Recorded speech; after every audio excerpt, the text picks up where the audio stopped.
Le deuxième enjeu de la ruqya, c'est l'efficacité. Et je vais dire directement que la ruqya, si ça consiste uniquement à lire le Coran aux gens, ça peut pas guérir. Et il y a beaucoup de musulmans qui vont chez les charlatans, qui vont perdre leur foi, qui vont faire du shirk. La ruqya, si ça consiste uniquement à lire le Coran aux gens, ça peut pas guérir. Et l'autre chose qui est inefficace, c'est de diagnostiquer avec la réaction du patient à la lecture. On va lire, et comment le patient va réagir, c'est ça qui va nous donner la compréhension de son problème. C'est très peu efficace. Et il n'y a aucune école islamique qui enseigne la ruqya et qui peut te donner une qualification ou un diplôme en ruqya. Vous voyez, c'est terrible. C'est terrible depuis tous ces siècles.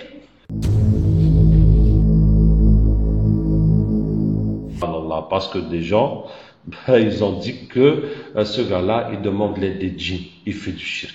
La hawla wa la quwwata illa billah. Sans aucun délit, parce que tous ces gens qui ont critiqué, aucun n'a donné de délit.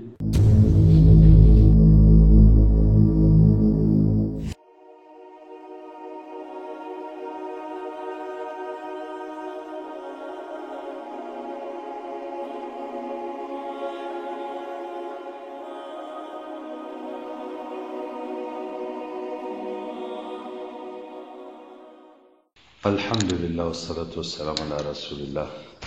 Notre conférence aujourd'hui s'intitule La ruqya, enjeux et solutions.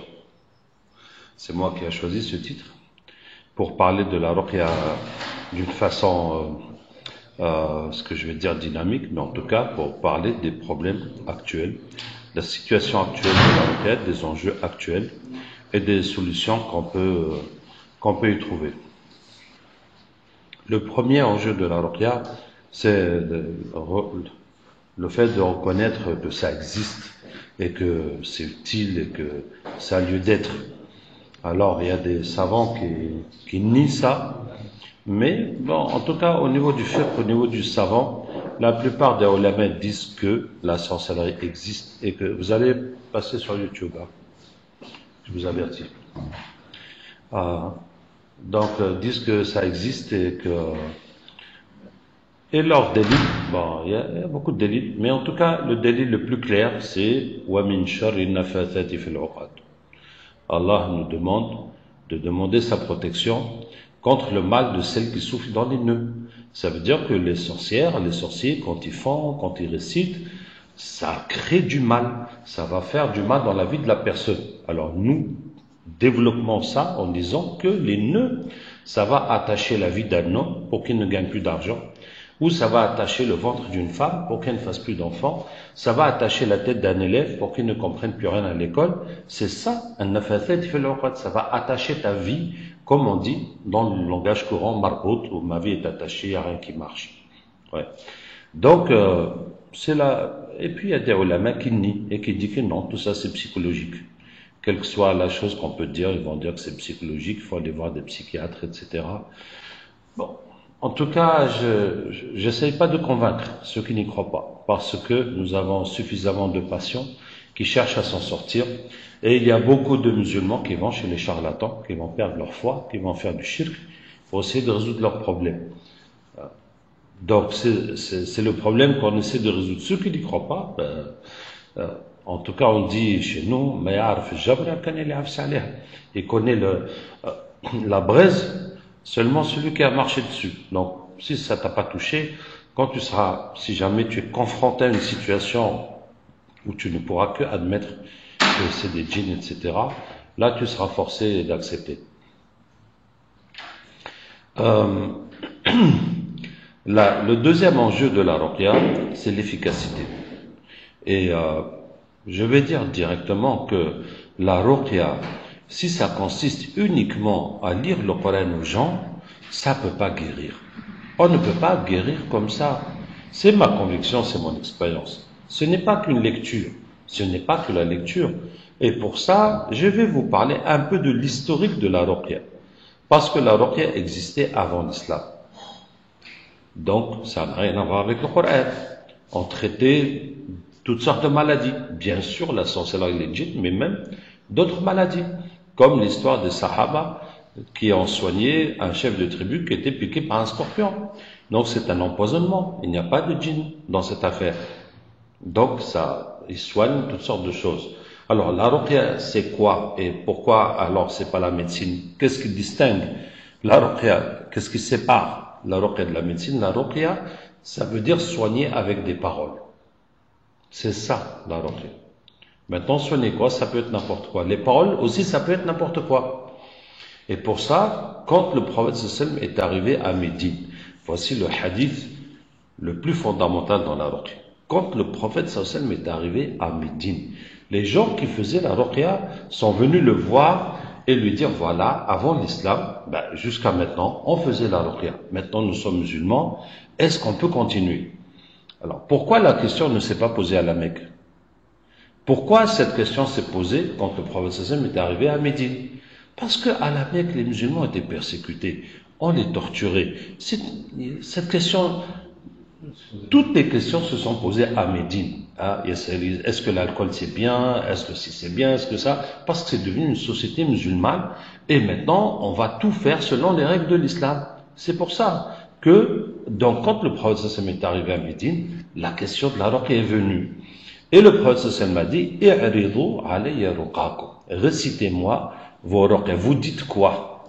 Maintenant, si dans la ruqya on utilise des plantes ou autre chose, tout ça, il n'y a pas quelque chose de haram dedans, sauf si c'est l'alcool ou la drogue. Mais sinon, toute la médecine par les plantes, c'est halal. Mais là où il y a le point d'interrogation, c'est dans les paroles. Vous dites quoi? La ba'sa bir-ruqa ma lam yakun biha shirk. Il n'y a pas de mal à le faire tant qu'il n'y a pas de shirk. Voilà. Maintenant, donc, le prophète sallam a autorisé. Ils ont continué à faire, sauf s'il y a du shirk, puisqu'ils étaient idolâtres, ils adoraient les statues. Donc, ils pouvaient mettre dans leur truc les noms des statues, etc. Comme ils s'appelaient eux-mêmes, Abdul Uzza, Abdul, etc. pour les statues. Et regardez l'histoire du sahabi qui a soigné le chef de tribu qui était piqué par un scorpion avec la Fatiha. Il a guéri. Et quand ils sont rentrés à Médine, le prophète sallallahu alayhi wa sallam lui a dit wa ma adraka annaha ruqya. Comment tu as su que la Fatiha est une ruqya? Comment tu as su que la Fatiha c'est des paroles qui guérissent? Il a dit shay'un ulqiya ilay aw shay'un ulhimtuhu. J'ai été inspiré comme ça, c'est venu dans ma tête. Donc le malade est là, je vais lire quoi, je vais dire quoi? Il dit, mais maintenant je suis musulman, Allah nous a donné le Coran, je vais lire le Coran, ça sera mieux que les choses qu'on utilise avant. Et c'est comme ça que c'est les Iraqis eux-mêmes qui ont découvert que le Coran était mieux et pouvait guérir mieux que les paroles qu'ils utilisaient avant. Et comme ça, petit à petit, le Coran a remplacé les anciennes ruqya. Mais il reste que le diagnostic et tout ce qui va autour, c'est seulement les paroles qu'on a remplacé par le Coran, mais toute l'analyse du sujet, c'est eux qui ont la connaissance de ce domaine. Quand Allah dit, ils apprennent comment séparer l'homme de sa femme. Ok, il y a la sorcellerie qui sépare l'homme de sa femme. Comment on la diagnostique, comment on la traite, etc. Ça, ce n'est pas expliqué. Ça, c'est les gens qui font la ruqya, qui par leur expérience, comme la médecine et comme toute autre expérience, qui développent cette connaissance. Ils savent que ça a été fait comme ça, il faut le soigner comme ça, etc. Et ça, c'est le symptôme de, etc., etc. Donc, c'est une science. Ce n'est pas juste lire le Coran aux malades. Donc, l'enjeu de l'efficacité. Lire le Coran aux patients, ça a très peu de résultats. Ça a très peu de résultats. Bien sûr, ça va brûler le djinn. Éventuellement, le djinn va parler. Mais quand le djinn est attaché à la sorcellerie, il partira pas. Pour forcer jusqu'à le tuer, c'est très difficile.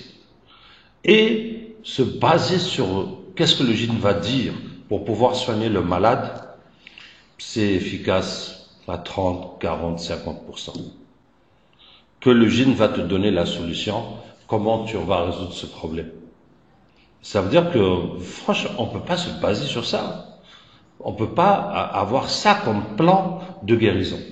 Que je vais lire jusqu'à ce qu'un djinn parle, et puis le djinn, je vais le forcer à cracher le morceau, et comme ça, je pourrai enlever la sorcellerie. Non, c'est inefficace. Et l'autre chose qui est inefficace, c'est de diagnostiquer avec la réaction du patient à la lecture. On va lire, et comment le patient va réagir, c'est ça qui va nous donner la compréhension de son problème. C'est très peu efficace aussi. Donc, le deuxième enjeu de la ruqya, après la reconnaissance de sa réalité, c'est l'efficacité. Parce que quand on n'a pas de résultat, ben après ça remet tout en cause. Et les gens qui voient que le Coran ne marche pas, alors que c'est pas le Coran n'a pas de problème, hein, c'est qu'on n'a pas su utiliser le Coran pour résoudre le problème. En tout cas, ceux qui ont le Coran n'ont pas de solution. Donc il va aller ailleurs, ou bien il va rester avec son problème, faire patienter, faire sabr. Et je vous le dis par expérience, les raqis dans notre ensemble, on n'a pas un esprit scientifique pour échanger, pour débattre et pour chercher des solutions et pour avancer. Et ce cadre n'existe pas. Ce cadre n'existe pas. Où on se rencontre, on pose les problèmes, les choses qu'on n'a pas pu résoudre et puis on essaie comme ça d'évoluer.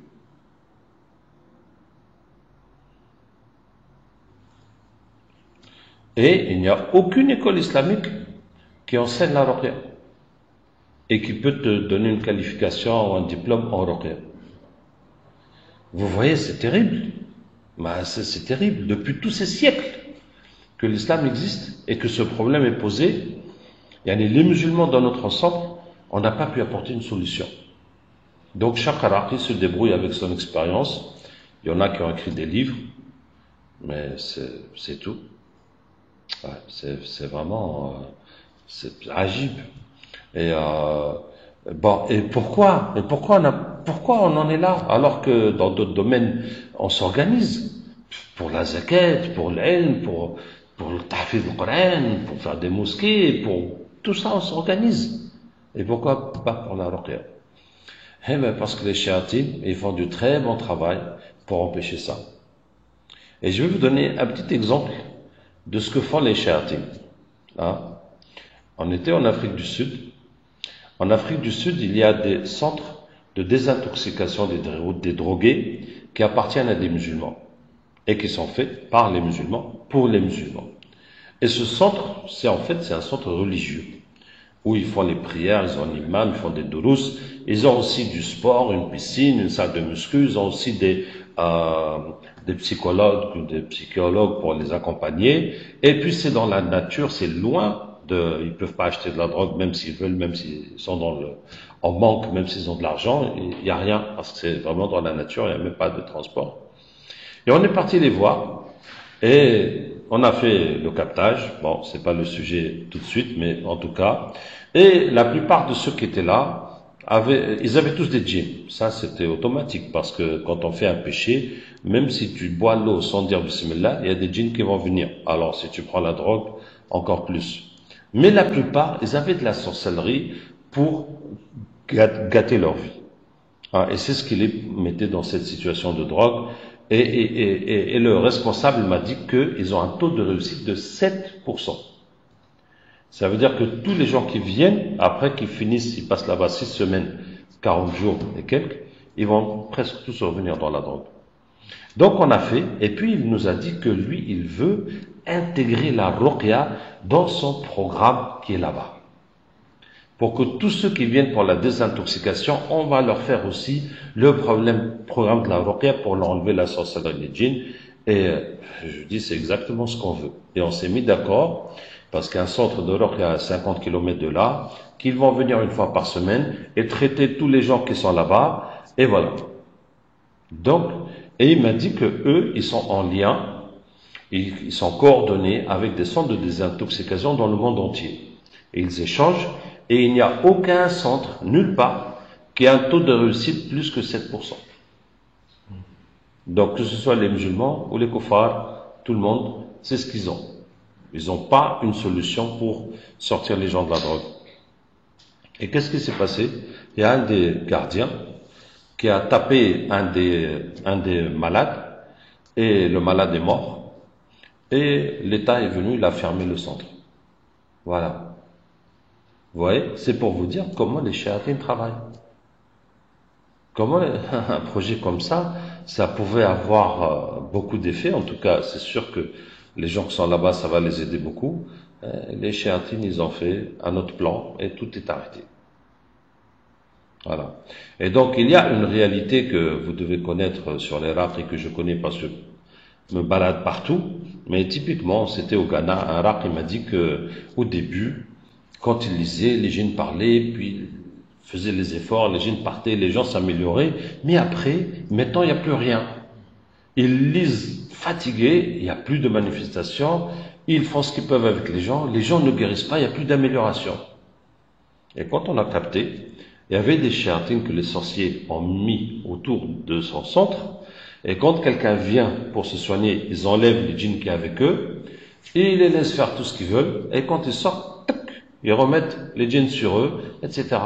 Alors pourquoi? Parce que nous, on travaille à notre façon qui est figée, qui n'est pas évolutive. Mais les sorciers nous observent. Et les sorciers évoluent. Et les sorciers voient qu'on a cassé leur travail. Et eux, ils vont nous étudier avec leurs djinns et ils vont trouver des solutions pour casser notre travail. Et nous, pendant tout ce temps-là, on est comme des aveugles. Et on est comme des statues. Ça veut dire on est statique. On ne change rien, on n'évolue pas. Ouais. Donc, je vous ai dit, le deuxième défi de la ruqya, c'est l'efficacité. Et ça, ça m'a mis quelques années, enfin, à vrai dire, ça m'a mis 3 ans de recherche, parce que mon premier contact, c'était 93, et c'est en 97 que j'ai publié la première fois le livre La Ruqya, pour avoir une vue d'ensemble de soigner. Je vous dis par exemple, quand la sorcellerie est dans le corps, ça fait des maux de tête, des maux de dos, sauf le ventre qui est mangé. Mais tous les autres problèmes physiques, on enlève la sorcellerie avec le hijama. On fait les ventouses à n'importe quel endroit où il y a un problème et on lit le Coran et ça va sortir avec le mauvais sang.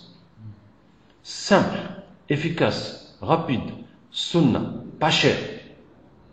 Beaucoup mieux que de taper et lire pendant des heures.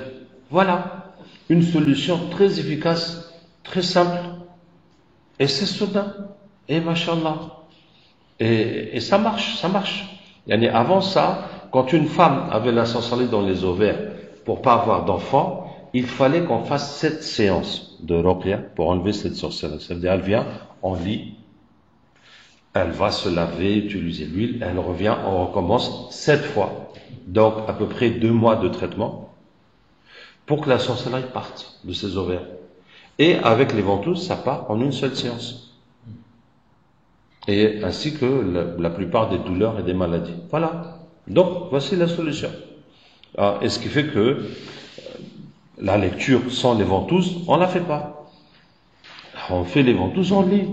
Si la personne n'a rien physiquement, sans problème, par exemple, c'est une sorcellerie dans un cimetière ou ailleurs, khalas, on va donner le traitement pour ça. On n'a pas besoin de lire pendant des heures à la personne. Donc, on a, et par exemple, les sorcelleries qui sont loin. Par exemple, une sorcellerie qui est dans le cimetière. Avant, c'était un gros problème. Comment on va faire pour sortir ça? Où est-ce qu'on va trouver le cimetière? Si vous lisez le livre d'Awahid Abd Salam Bel, c'est pas pour critiquer, mais c'est pour dire, voilà, il dit que on va le lire jusqu'à ce que le djinn parle. Et puis, on va le forcer à dire, elle est où la sorcellerie? Et puis, on va aller la chercher. Et si on ne la trouve pas, on va ramener le patient, puis on va ramener le djinn, et puis on va lui forcer que cette fois-ci, il faut qu'il nous dise la vérité. Mais c'est pas possible. Si la sorcellerie est jetée dans la mer, tu vas la chercher où? Et si elle a été enterrée avec quelqu'un, tu vas creuser la tombe pour chercher la sorcellerie qui est avec le mort? C'est pas possible. Ça, si on habite dans un petit coin, dans un petit village, peut-être on va trouver dans l'arbre, le puits ou quelque part. Mais la vie d'aujourd'hui, ce n'est plus possible. Ce n'est plus possible. Et donc, qu'est-ce qu'on fait? Pour la sorcellerie dans le cimetière, eh ben, on va la détecter par les symptômes. La personne sent la fatigue, n'a plus envie de vivre, ne sent plus de joie, et il pense à la mort, et il rêve de mort. Soit les vivants, il les voit morts, soit les morts, il les voit vivants, soit il voit n'importe quoi qui a un lien avec la mort. Donc, on prend le verset,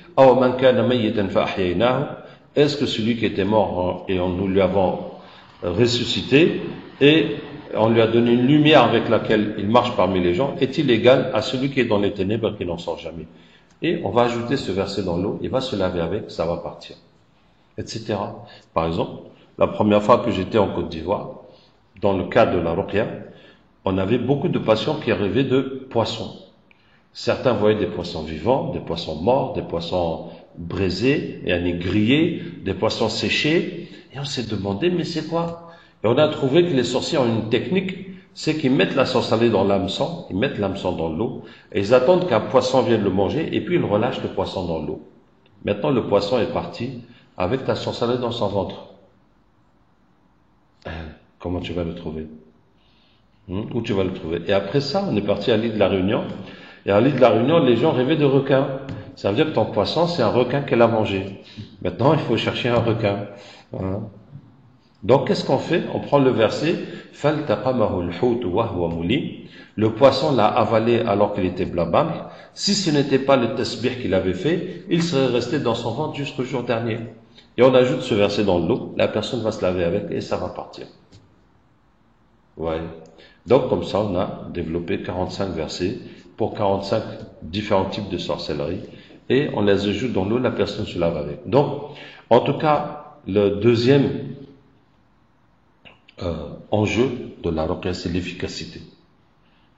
Essayer de trouver les solutions à chaque situation et la façon d'identifier et la façon de résoudre. Ouais. Maintenant, le troisième enjeu, après ça, 97, pendant des années, j'ai demandé à Allah Ta'ala de nous donner un moyen de combattre les sorciers. Parce que on est dans une situation défensive. On se protège, on se soigne. On n'a pas quelque chose pour combattre les sorciers. Donc jusqu'à quand? Ça veut dire que ce soit le patient. Le patient se soigne. Le sorcier peut lui refaire la sorcellerie tant qu'il veut. Tu sais même pas c'est qui, ou bien ils sont combien. Et jusqu'à quand? On va rester comme ça dans une position uniquement défensive. Mais nous, les raqis, nous, on soigne les gens tous les jours. Donc tous les jours, il y a des nouveaux sorciers qui vont nous faire la sorcellerie pour qu'on arrête. Et on va résister comme ça jusqu'à quand? Jusqu'à quand? Tu vas te protéger et ta famille, parce que quand ils voient que toi, ils n'arrivent pas, ils cherchent le point faible de n'importe quel côté.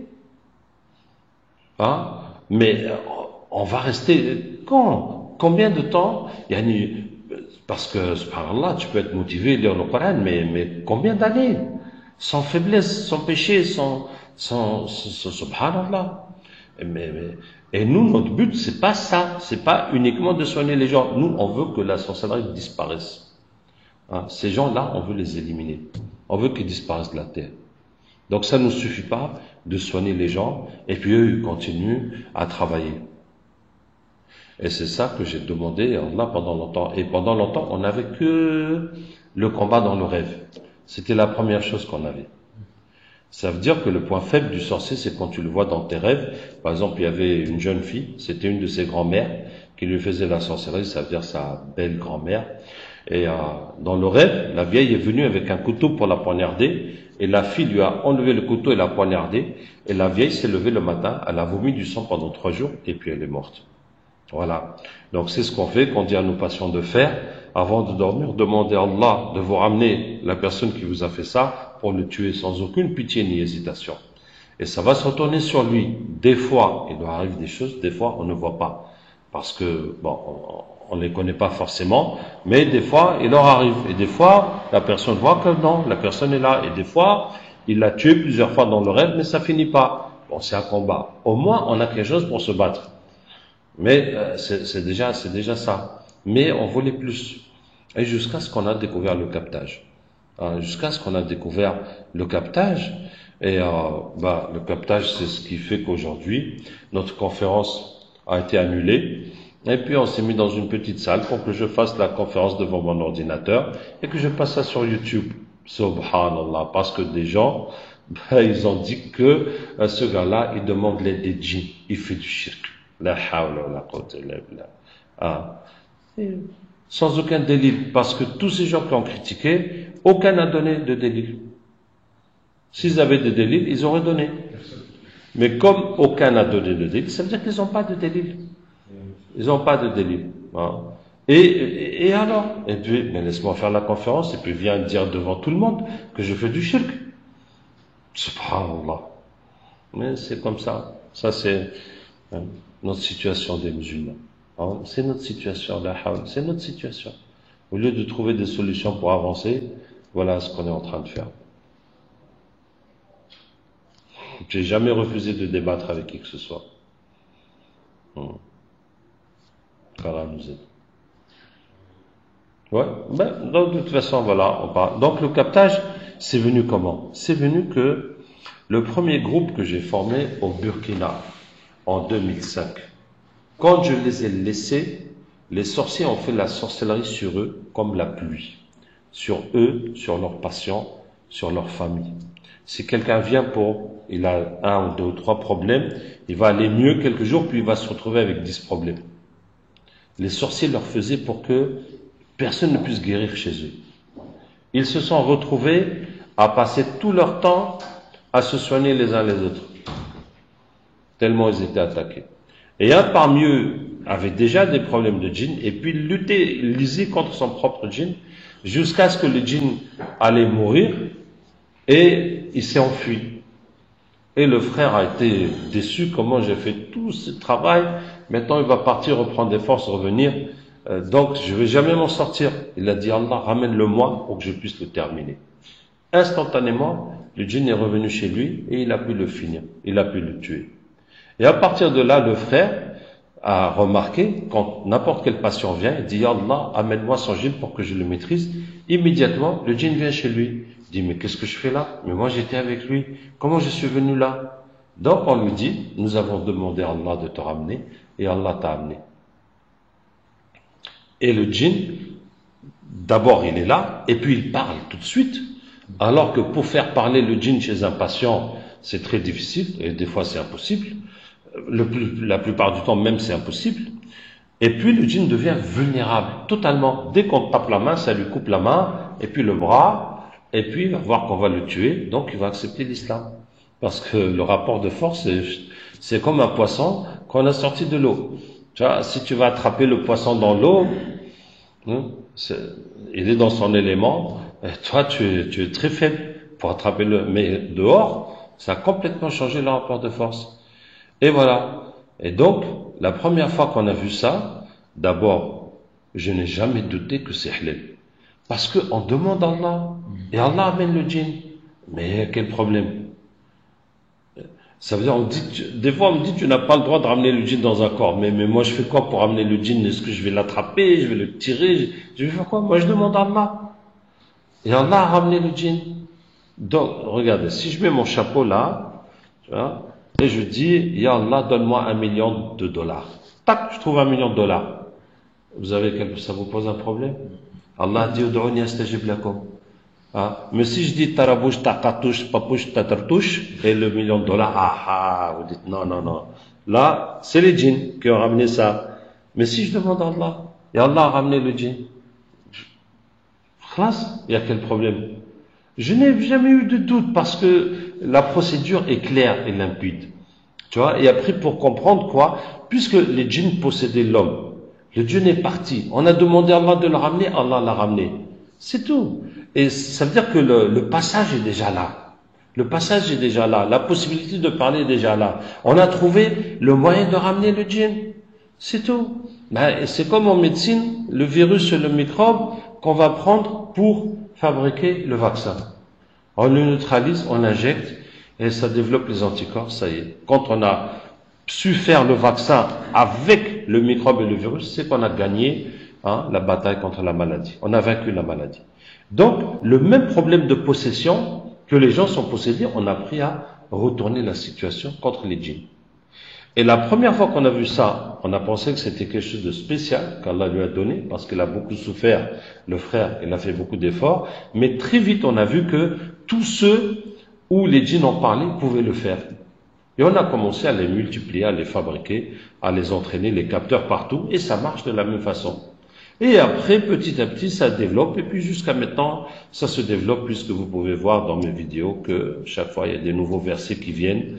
Par exemple, récemment, quand je captais, et puis il y avait un djinn qui était un peu têtu, et le capteur m'a dit, Admirhu, ça veut dire, tape-le dans la tête. Alors j'ai lu le verset, nous frappons le faux avec la vérité, et le frappe à la tête et il est mort. Tu vois? Et quand j'ai dû ça, et puis les djinns souffraient jusqu'à ce qu'ils se convertissent, je leur dis, mais ça vous fait quoi? Ils disent, c'est des gros marteaux de lumière qui nous frappent. Alhamdulillah. La vérité qui frappe le faux. Voilà, on le vit. Donc ça évolue. Mais la première fois qu'on a utilisé les versets, je vous ai dit au début, on les découpait et puis on discutait avec eux. Et puis après, on a vu que ça ne sert à rien de discuter, il suffit de dire le verset, il va le voir, il va le vivre. La première fois, c'était une patiente qui avait un djinn amoureux. On a amené le djinn amoureux, je lui ai parlé, il a accepté d'être musulman. Il a fait la shahad. Il était content. Je dis, ok, maintenant tu peux partir. Il me dit, mais pourquoi je l'aime? Je suis musulman. Je suis prêt à la marier, à l'épouser. Donc ça, c'est un problème. Parce que même chez les fuqaha, il y a divergence sur la possibilité d'épouser les djinns ou pas. Et c'est pour ça, je vous dis que le monde des djinns, dans le fiqh, n'est pas connu. N'est pas connu parce que n'est pas connu. Et puis les fuqaha, quand tu vois les arguments des uns et des autres, c'est pas très solide. C'est léger. En tout cas, ceux qui sont contre le mariage des hommes avec les djinns et qui disent que les juz, leur preuve, leur argument, c'est le verset وَمِنْ آيَاتِهِ أَنْ خَلَقَ لَكُم مِنْ أَنفُسِكُمْ أَزْوَاجًا. Parmi ces signes, il vous a créé de vous-même des épouses ou des époux, des conjoints. Et donc, quand le djinn m'a dit ça, je lui ai lu le verset. Je lui ai dit وَمِنْ آيَاتِهِ أَنْ خَلَقَ لَكُم مِنْ أَنفُسِكُمْ أَزْوَاجًا لِتَسْكُنُوا إِلَيْهَا. Et quand j'ai lu le verset, il dit Allah m'a donné une femme, c'est bon, j'ai plus besoin d'elle. Une femme djinn. Allah lui a donné une femme djinn. Alhamdulillah. Donc ça s'est réglé. Et à partir de là, n'importe quel djinn amoureux, on lit le verset, pop, il va voir ses femmes djinn, ou bien son mari djinn, et puis il n'a plus envie de l'humain. Et c'est réglé. Et puis après, on a commencé comme ça à utiliser les versets pour n'importe quelle situation, et ça marche. Donc, quel que soit le problème que le djinn a, vous voyez, par exemple, une fois dans une vidéo, peut-être que vous l'avez vu, il y avait un djinn qui adorait le soleil. J'ai essayé, jusqu'à ce que j'ai lu le verset, Alam tara anna Allah yasjudu lahu man fis samawati wa man fil ard wa shams wal qamar wal nujum. N'as-tu pas vu que le soleil se prosterne à Allah? C'est tout. C'est ça qui l'a convaincu. Bon, donc qu'est-ce que je disais? Voilà. Le captage nous a apporté la solution pour renverser le rapport de force entre nous et les sorciers. Alhamdulillah.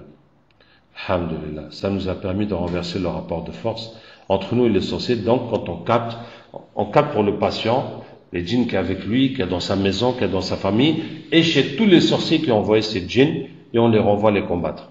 Voilà. Donc, plus on fait, plus les sorciers vont s'affaiblir. Et nous, alhamdoulilah, nous aussi, quand on est dans le centre de Ruqya, quand on fait tous ces djinns qui nous attaquent tous les jours, on les convertit, on les renvoie combattre les sorciers, etc. Et le captage, ça nous a ouvert une nouvelle dimension dans la Ruqya, qui est d'attaquer les sorciers et les shirks, etc. Et par exemple, on va dans les endroits où il y a le shirk, où il y a la sorcellerie, on va dans les réunions de sorciers, on va visiter les sorciers les plus célèbres, pour enlever leur djinn, leur pouvoir, et les retourner contre eux.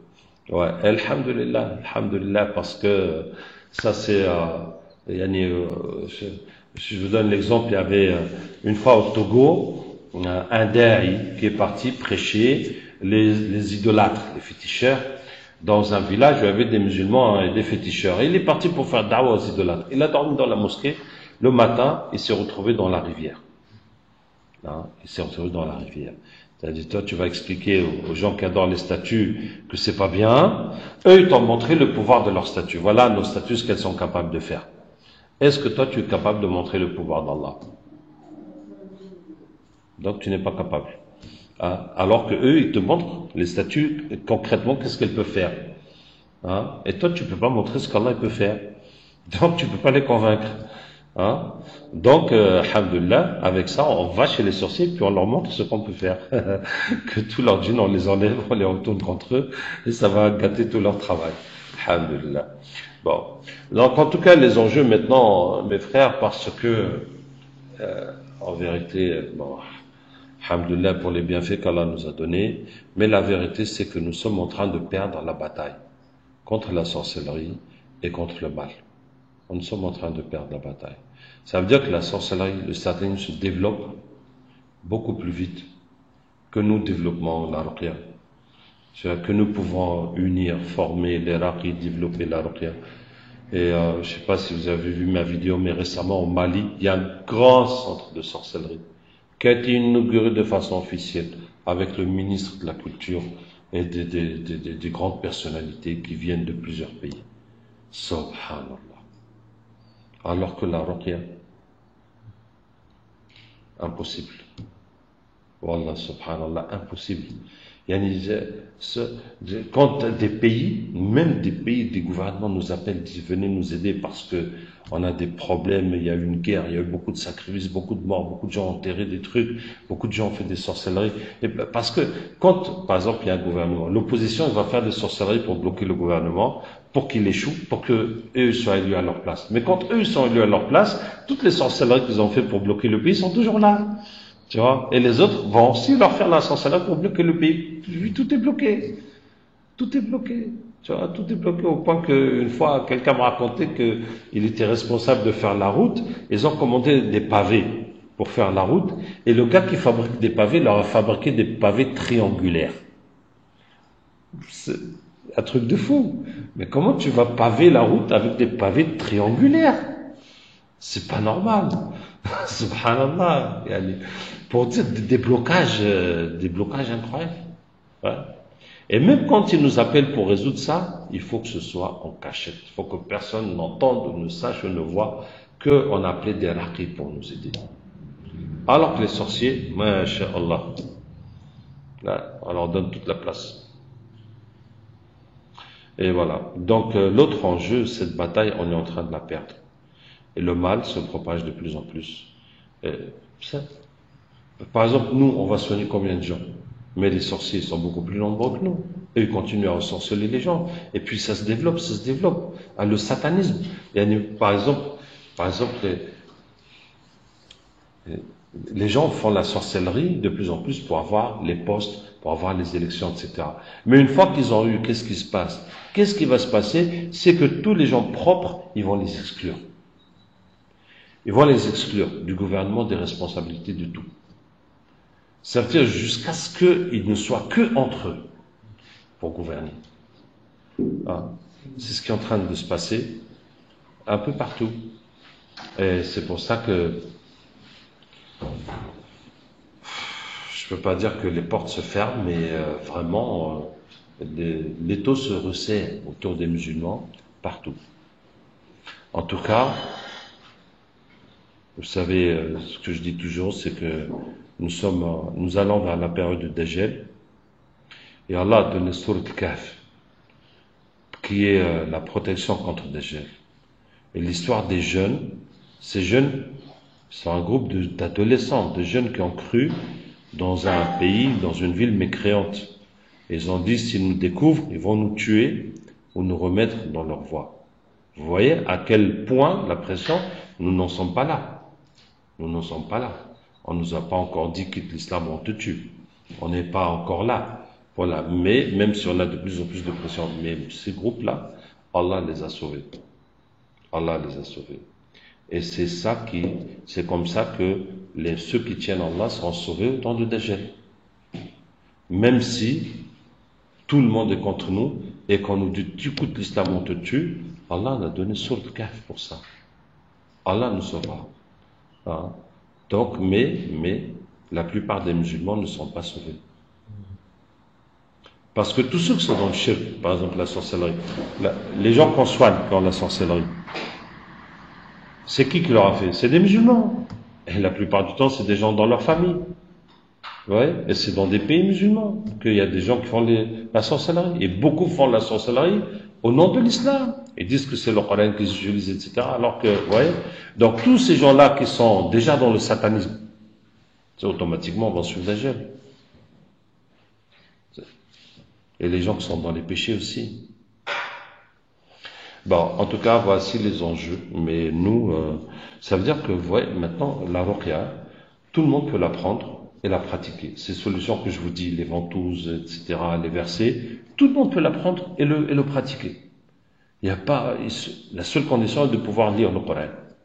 Et le captage aussi. Maintenant, si vous apprenez n'importe où dans le monde à faire la ruqya avec les ventouses, etc., vous soignez les gens. Parmi eux, il y en a où les djinns vont se manifester et vous allez travailler pour en faire des capteurs. Et là, vous avez le capteur. Et là, vous pouvez combattre tout le shirk et toute la sorcellerie en ramenant les djinns et les convertissant.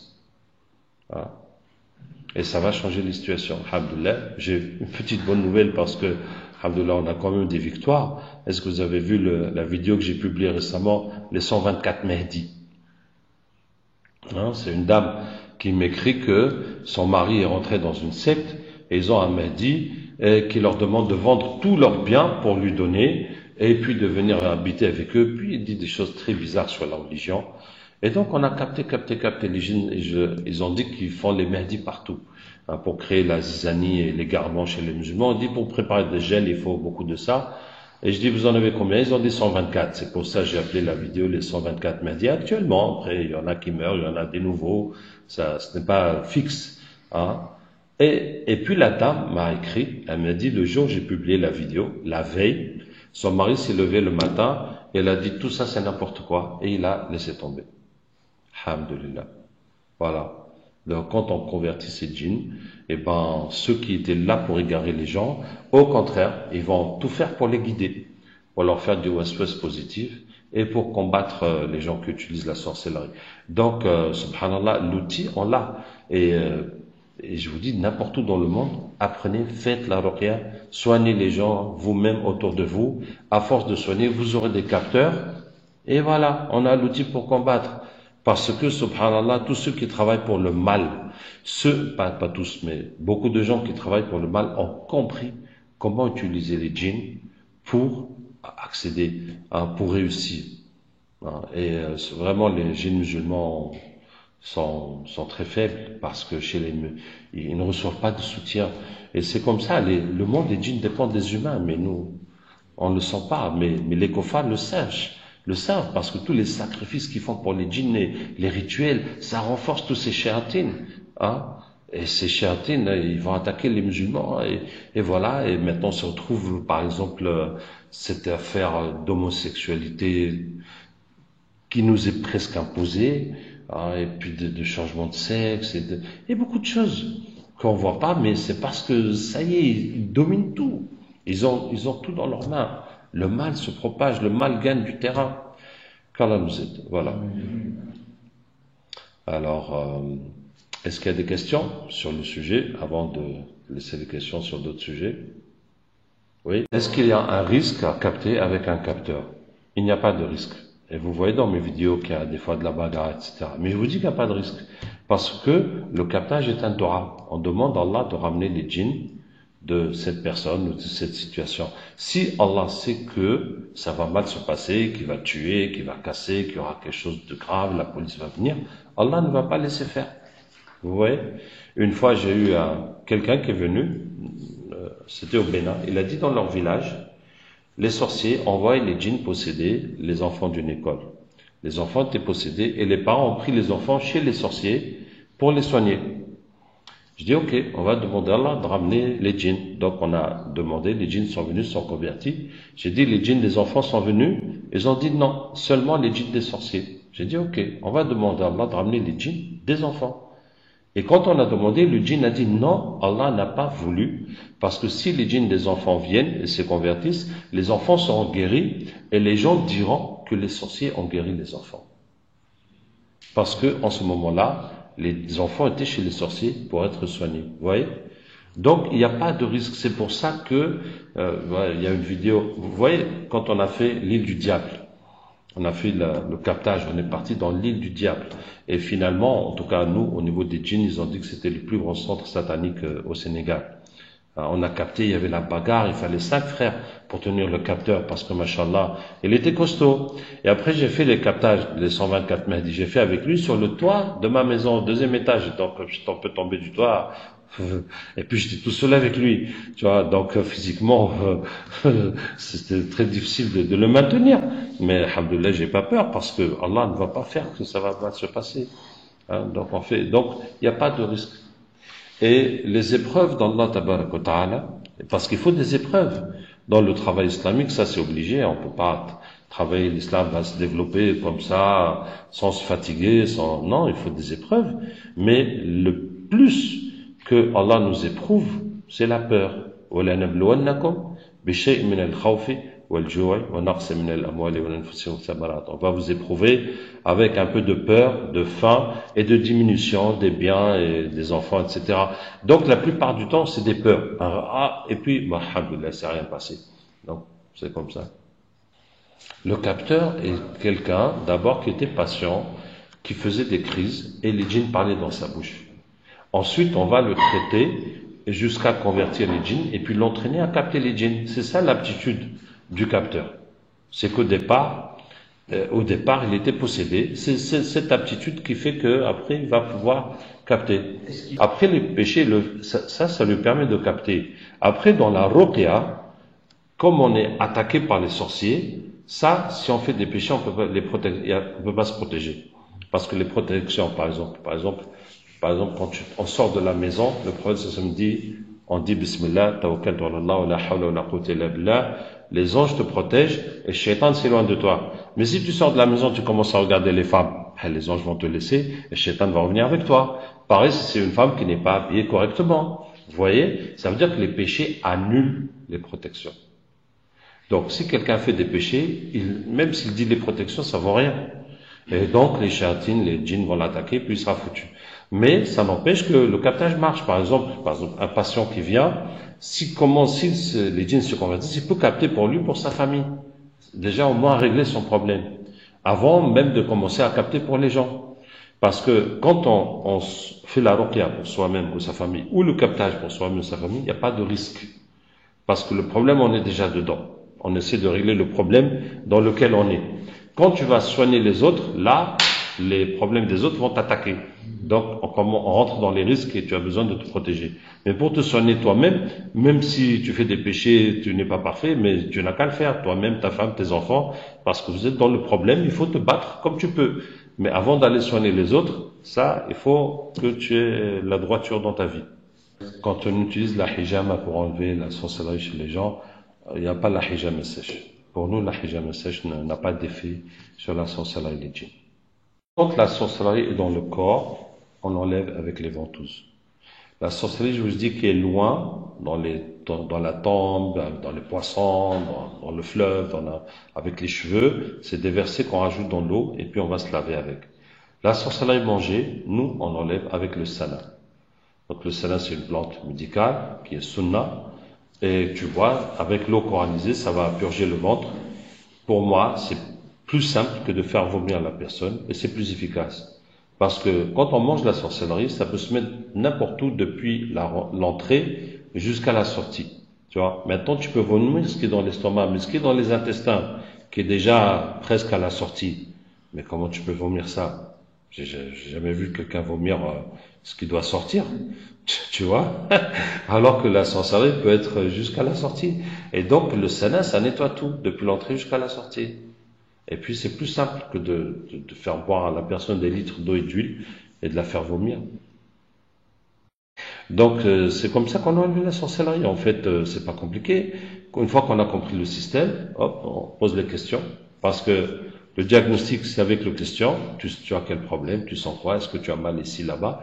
Et on fait les ventouses, la lecture, 20 minutes, parce que avec les ventouses, ça doit pas être trop long non plus. Et on donne à la personne le traitement, il va faire chez lui. Quand il a fait les 12 jours, il revient. On voit où est son état. Ces 12 jours, ouais. Ben, c'est les symptômes, parce que quand quand la sorcellerie est partie, tous les symptômes ont disparu. Si les symptômes sont revenus, c'est qu'il y a eu un renouvellement. Bon, le captage aussi, il va dire qu'est-ce qui s'est passé. Ah non, parce que je te dis, depuis 97 jusqu'à 2007, on soignait sans le captage et ça marchait. Maintenant, les cas où le captage est indispensable, c'est quand il y a trop de djinns. Par exemple, dans les cas de folie ou les cas de beaucoup de renouvellement. Et il faut absolument dégager les djinns pour qu'on puisse avancer chez la personne. Sinon, pour la plupart des gens, même sans captage, la personne va guérir. Le captage va quand même donner un éclairement, c'est que voilà, il y a 4 sorcelleries, 2 personnes t'ont fait. Bon, voilà, tu es fixé sur ton problème. Est-ce qu'on est fixé? Captage, on attrape les djinns mécréants qui sont mauvais avec toi pour te faire du mal. Et quand ils deviennent musulmans, là, ils disent qu'est-ce que tu avais. Mais on n'appelle pas des djinns musulmans dans le captage. Les djinns parlent que musulmans ou même pas musulmans, ce qu'il dit n'est pas la vérité. Ce qu'il dit, c'est un témoignage. C'est son point de vue, c'est comme ça il voit les choses. Par exemple, un djinn va dire tu as 3 sorcelleries parce que lui, il voit 3 sorcelleries. Mais il peut y en avoir d'autres que lui ne voit pas. Et quand on va enlever les 3, il va dire, ah bah tiens, il y en a 2 autres. Mais parce qu'au début, il ne les voyait pas. Donc ce qu'il dit, c'est ce qu'il voit. C'est tout. Ce n'est pas ça la vérité. Et puis les kofars. Maintenant, quand un djinn est kofar, vous voyez que des fois, quand je fais les captages, le djinn vient, avant même qu'il soit musulman, je lui pose des questions, et puis il répond spontanément. Tu vois, il répond spontanément, il explique, et c'est rare qu'il ment. Tu vois, même quand tu lui dis un truc, il veut pas répondre, il dit non, je réponds pas. Ça, je dis pas, c'est un secret. Alors que nous, par exemple, si tu me dis, il y a quoi dans cette bouteille, et si c'est un poison, je vais te dire, non, ça c'est un secret, je vais pas te dire. Je vais te dire, non, mais c'est que de l'eau, c'est du jus. Et je dis comme ça, je vais pas te dire, ah non, ça, il faut boire, mais c'est un secret, je te dis pas ce qu'il y a dedans. Ah non, c'est grillé qu'il est en train de cacher quelque chose. Ouais. Donc les djinns n'ont même pas cette intelligence spontanée d'inventer des mensonges. Il va dire, non, je dis pas. Bon, mais il faut savoir interpréter ce qu'ils disent. Par exemple, vous voyez la question que si la Terre elle est plate ou ronde. Il y a des djinns qui disent qu'elle est plate, il y a des djinns qui disent qu'elle est ronde. Ça dépend. Lui, comment il voit. Lui, il va pas forcément sortir de l'espace pour aller prendre une image en 3D. Il dit ce qu'il voit. Il voit qu'elle est plate, il dit qu'elle est plate. Il voit qu'elle est ronde, il dit qu'elle est ronde. Et donc, ça devait être indirect sur YouTube, mais ça a été enregistré parce que il y avait un problème technique pour le direct, mais ça viendra. Quand ça viendra, Inch'Allah. Salam alaikum.